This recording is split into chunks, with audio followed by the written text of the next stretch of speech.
Bonjour et bienvenue à notre nouvelle édition des inscriptions nouvelles du groupe Miller. Je suis Étienne Miller, propriétaire et dirigeant d'agence chez Royal Lepage Héritage, Royal Lepage Global et Royal Lepage Élite. 3 agences à travers le Grand Montréal avec près de 200 courtiers pour mieux me servir, Mike. Et moi, c'est Mike François, directeur du développement des affaires. On a une super émission aujourd'hui. 52 nouvelles propriétés qui viennent directement de rentrer sur le marché. Oui, 52. Et aujourd'hui, on va vous parler de 3 choses très importantes qui nous tiennent à cœur. Numéro 1, les condos à Laval, la nouvelle construction de condos à Laval. Numéro 2, les différences entre la nouvelle construction et la revente. Quand on considère acheter, quand on pense, est-ce que je devrais aller vers la nouvelle construction, Mike, ou je vais me retourner vers la revente, est-ce qu'il y a des avantages? Et numéro 3, pourquoi l'ouest de l'île est si populaire pour les familles en quête d'espace? Donc, premièrement, alors pourquoi acheter un condo à Laval? Il y a beaucoup d'options sous un même toit. Donc, on parle de projets neufs. Exemple, je vais vous donner Lili, notre courtier immobilier d'envergure ces temps-ci. Vous allez le voir à l'écran là, dans quelques secondes. Tout un projet, toute une bâtisse. Vous voyez la qualité ici, on le voit. Puis ça commence à dans le bas 500, si je me trompe pas. Ouais, puis on parle de plus de 30 unités qui sont en vente en ce moment. Donc, je vous considère fortement d'aller regarder ça. C'est un très beau projet sur la rue Jean-Béard.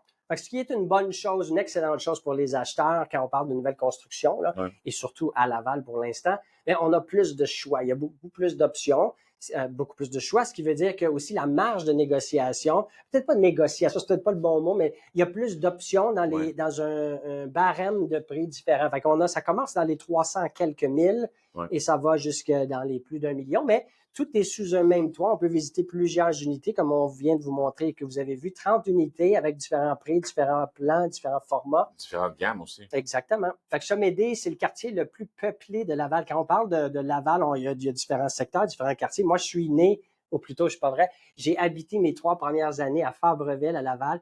Mais là, on parle de Chomédé. Et pourquoi Chomédé? C'est le quartier le plus peuplé de Laval avec plus de 118 000 résidents. C'est quand même important et beaucoup. Entre 2016 et 2021, juste pour vous donner une idée, la population a augmenté de 7 ce qui fait que on voit pourquoi c'est si populaire. Oui. Puis là, si on brise ça peut-être en catégorie du côté de famille, on parle de 46 sont des couples avec enfants. On regarde 36 c'est des couples sans enfants et 18 seraient des familles monoparentales. Puis là, on regarde un secteur. On a tous les secteurs. On a la même chose que vous voyez à l'écran là, avec un breakdown, comme on dit en bon français, de différentes catégories pour tous les secteurs. Si ça vous intéresse d'avoir un secteur parce que là, on en parle de Chomédé, mais si vous regardez peut-être Outremont, vous demandez un secteur Châteauguay, on peut vous envoyer la même information. Je veux attirer ton attention, Mike, quand on parle de Chomédé encore, mais le prix médian pour une maison unifamiliale, on est dans les 587 000 présentement. Je voulais ajouter juste quelque chose. Non, parce que tu dis, parce que aussi, il faut garder en considération que 56 des résidents de Chomédé sont propriétaires. Donc, on regarde 44 sont locataires. Donc, quand on regarde 587 500, on parle exactement des 56 propriétaires qui auraient ça, qui restent sur le marché, qui restent 51 jours. Ben, c'est un bon point. Fait que je retourne à ce que je disais avant que tu coupes ma phrase, que tu l'interrompes. Et l'importance de ce que je veux vous dire, c'est que pour vous montrer un peu le prix médian quand on parle d'une maison unifamiliale, on est à 587 000, ce qui semble très raisonnable quand on compare à d'autres secteurs, peut-être dans le Grand Montréal. Fait encore beaucoup d'opportunités à Laval. Et quand on parle de vendre sa propriété unifamiliale à Laval, tu viens de le dire, 51 jours sur le marché, c'est très rapide, là. C'est pas pandémique rapide, mais c'est rapide pour un marché normal. Quand on parle de condos, de copropriété, le prix médian est à 447 000 à Laval présentement, à Chomédé plus spécifiquement. Et si on veut vendre notre propriété condo, on parle de 71 jours, encore en bas de la moyenne. Dans un marché, là, quand je retournais, mettons, en 2019, pour vous donner une idée, une différence, ça aurait été 90 jours à 120 jours pour aller chercher la valeur marchande, la pleine valeur marchande. Fait que 71 jours, c'est encore très, très, très bon. Du côté des plex, la catégorie, ma catégorie favorite, 2 à 5 logements, duplex, triplex, etc. On a un prix médian de 850 000. Encore ça a l'air haut, là, mais ça l'est pas quand on parle de plex. C'est très, très, très raisonnable. Et puis, si on a un duplex, un plex à vendre, on parle de 84 jours sur le marché, encore très, très, très rapide. Fait que Laval, Chomédé plus spécifiquement, un excellent secteur pour les familles, les premiers acheteurs et en fait, plus ou moins tout le monde, les investisseurs aussi. Donc, maintenant, parlons de nouvelles constructions versus la revente. Ça, c'est une question qu'on a quasiment tous les jours. Ouais. Donc, acheter du neuf, oui, c'est vrai qu'il y a la TPS et la TVQ, mais ça vient avec certains avantages. Donc, on en a 3 qu'on aimerait discuter avec vous aujourd'hui. La première, ça serait la tranquillité d'esprit. Donc, on parle de garantie du constructeur et les normes récentes. Donc, c'est quelque chose d'important qu'il faut garder Mais il faut être bien guidé par un bon courtier d'expérience et il faut faire aussi son, c'est quoi en français, due diligence. Pour faire parce que ça ne veut pas dire nécessairement que parce que c'est neuf que c'est bien fait. Ouais. Il faut quand même faire les bonnes vérifications. C'est vrai. Deuxièmement, on regarde minimum, on regarde 0 travaux. Donc, il n'y a pas de travaux vraiment à faire parce que tout est neuf. Donc, tout est moderne et tout est éco-énergétique. Là encore, une grosse parenthèse, il faut savoir ce qu'on fait parce que ça se peut qu'il y ait des choses qui ne sont pas finies, qui vont être laissées à l'acheteur futur à compléter, à finaliser, surtout quand on parle de finition. Ouais. Donc, troisièmement, on regarde l'investissement intelligent. Donc, on a une possibilité de remboursement de taxes, surtout si vous êtes premier acheteur. Et là, ça encore, il faut savoir, avant de s'engager, est-ce qu'on qualifie pour ces programmes-là? Ouais. Il y a toutes sortes de programmes disponibles. Et là vient l'importance d'être bien entouré d'un courtier d'expérience et de bonnes personnes. Pour bien vous guider. Etc. Merci, Mike. La revente, maintenant, parlons de la revente. C'est souvent moins cher au départ, mais il peut y avoir des rénovations à prévoir. Tout dépend de vos budgets, vos besoins, les objectifs, finalement. Fait que tout ça vient encore avec ce que j'arrête pas de dire, d'être bien guidé, d'être bien entouré par des gens d'expérience. Ça dépend. J'aime ça que tu sors ce sujet-là. Parce que très souvent, tu sais, les gens vont voir une maison, dire, OK, j'ai rénové, j'ai travaillé, puis toi, tu te retrouves dans tes travaux pour les prochains 6 mois. Oui. Fait que t'arrives pas vraiment à, tu sais, c'est pas vraiment le fun, là, quand t'as de la poussière partout dans la maison, donc, Non, puis quand on fait pas ça en tant que travail, là, tu parles de rénovation. Moi, je l'ai fait, là, je me suis, tu sais, on sait pas dans quoi qu'on se lance, qu'on sait pas, et ça prend souvent beaucoup plus de temps qu'on pensait ou beaucoup plus d'argent. Ouais. Fait que je reviens à, si vous avez des questions là, par rapport à est-ce que je devrais acheter nouveau, est-ce que je devrais rester avec la revente, ben on est là pour vous aider. N'oubliez pas de télécharger notre guide gratuit sur notre site web que vous allez retrouver au groupemeller.ca ou écrivez-nous en message direct ou en DM, comme on dit en bon québécois. On est là pour vous aider à faire le bon choix. D'autres propriétés présentement, vous voyez à l'écran, on voit une propriété de Mia qui est aussi à Chemédé, quand on parlait de Chemédé tantôt. Là, ici, on voit notre équipe Marie-Yvonne Pain et Samuel Demers quand on parle de taxes et de nouvelles constructions. Mike, tu en as parlé tantôt brièvement. Ouais. On a l'équipe Brody Windsor aussi encore avec une autre nouvelle propriété avec TPS TVQ. On a tantôt mentionné qu'on allait vous parler de l'ouest de l'île de Montréal et pourquoi c'est si populaire auprès des familles, Mike. Ben écoute, dans l'ouest de l'île, qu'est-ce que les gens cherchent d'habitude? Ils cherchent beaucoup de terrain. Donc, il y a du terrain, il y a du golf, il y a des patinoires, je veux dire, il y a des parcs, il y a de tout. Donc, ce qui veut dire, c'est que les gens qui recherchent vraiment avoir plus de plein air, plus d'entendre les oiseaux au lieu d'entendre des voitures puis des autoroutes. Donc, tu as beaucoup de possibilités de ça dans l'ouest. Marina, golf, école, restaurant, un peu de tout. Espace vert, énormément. Il y a encore beaucoup de parcs? Pas de parcs, mais il y a beaucoup de parcs. Il y a pas juste des parcs, il y a des parcs récréatifs.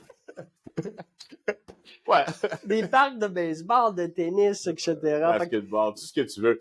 Et puis, il y a aussi, ce qui arrive aussi, c'est que là-bas, il y a aussi la possibilité d'avoir des maisons intergénérations. Donc, pour les gens qui se sentent très proches de leurs parents, ça vous donne une possibilité d'être plusieurs à habiter dans la même bâtisse. Quand tu dis là-bas, tu parles d'ici parce qu'on est dans l'ouest de l'île. Mais c'est correct, j'ai compris. Je pense que tout le monde avait compris. Depuis la pandémie, les gens veulent de l'espace, mais sans s'éloigner du centre. Fait que les secteurs proches du REM, du transport en commun, comme Pointe-Claire ou Kirkland, là, c'est vraiment des bons secteurs pour ceux qui sont à la recherche de transport rapide.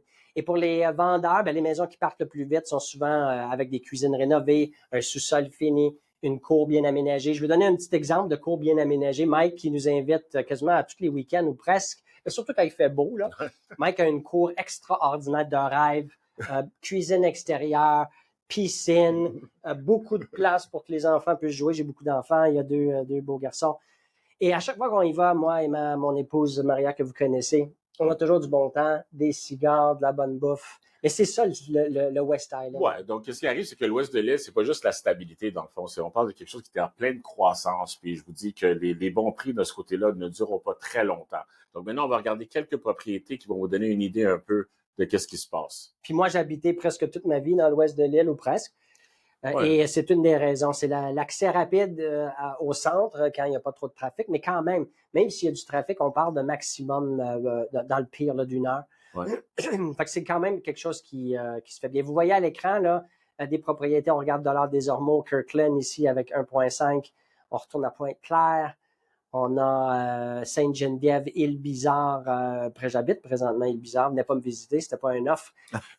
Mike, parlons de ceux qui veulent vivre plus dans le cœur de l'action. Donc, il y a plein de personnes qui veulent vivre dans le cœur de l'action. On parle proche des restos, proche des métros, des écoles, la vie montréalaise à fond. Donc, maintenant, on regarde un peu qu'est-ce qu'on se passe dans le coin de Côte-des-Neiges, Notre-Dame-de-Grâce. NDG. Fait que c'est un peu un feeling West Island, mais avec ce que tu as mentionné. C'est comme un mix West Island centre-ville. Quand on parle de prix, là, vous regardez, vous voyez à l'écran 599, après on tombe à du 2,5. On a un peu de tout aussi. Avenue Giroir, on retourne dans les 5,45, 5,48. C'est quand même raisonnable. Oui, mais on va dire qu'il y a aussi Notre-Dame-de-Grâce, c'est du charme et d'excellentes écoles aussi dans le coin. Allons au plateau Mont-Royal. J'adore le plateau personnellement. J'aime me retrouver dans les petites allées marcher. Je trouve tellement. Ça me fait revenir en arrière. Je pense à toute l'histoire qui vient avec le secteur comme le plateau. On a ici sur Sainte-Famille à 689 000. Là, vous voyez à l'écran présentement, on est sur la rue Clark, si je ne me trompe pas, à 1,05 million. Allons maintenant vers le côté de l'Outremont, Mike. Donc, Outremont, on a maintenant 30 chemins Bates, unité 606 à 1,149. Et ensuite, on va vers la Chine. La Chine qui fait-tu partie du West Island ou qui est sur la ligne avec... Ben, écoute, moi, je trouve que si tu es à l'est de la 13, c'est pas le West Island. Ça, c'est mon opinion personnelle. Je pense que beaucoup de gens partagent cette même opinion-là. Continuons avec le centre-ville, Ville-Marie. 3,4 millions. Ça, c'est toute une belle propriété ici de Marie-Yvonne Pain et son équipe. Samuel Demers. On est à 1,1 Saint-Antoine. Après, on redescend dans les prix à 459, 519. Vous le voyez à l'écran. Très belle propriété ici de Carly Wiener Freeman. Après, on est au 399 Avenue Clark à 419 000. Fait que quand les gens disent que c'est trop cher, il y a quand même de très belles propriétés. Il y en a quand même pas mal. Maintenant, voici nos coups de cœur. Puis par ailleurs, donc on regarde le 5650 rue Chambord à Rosemont à 655 000. Et ensuite, on regarde Saint-Jérôme et Salaberry. On regarde entre 459 000 et 675 000. Ici, vous voyez mon fils Samuel, un de mes fils, j'ai 5 garçons. Mon deuxième qui vient d'obtenir sa licence et je suis tellement fier de lui. Et tout le monde ici à l'agence est fier de lui. Il a eu la chance de travailler, je ne sais pas s'il a eu la chance, mais je vais dire, il a eu la chance de travailler avec tous les courtiers ou presque. Ouais, presque, ouais. En étant du côté de l'administration pendant quasiment 1 an ou 1 an et demi, Mike. Ouais. Et il a finalement sa licence. Fait que bravo, félicitations, Sam. Une très belle propriété ici à Salaberry de Valleyfield, sur l'eau. Ouais. Donc, que vous soyez en mode achat, investissement ou juste curieux, ce marché a plein d'opportunités pour vous. Il faut juste que vous ayez une très bonne stratégie. Et c'est exactement ça pour lequel on est là. Allez sur notre site web groupemeller.ca ou envoyez-nous un message et on sera là pour répondre à vos questions. Et surtout, ne manquez pas notre édition spéciale des visites libres ce vendredi. Ça va être la fête des mères dimanche. On va parler de ça et comment que ça affecte le marché immobilier, si ça affecte le marché immobilier. Merci de nous avoir suivis aujourd'hui et bonne journée. Bonne journée.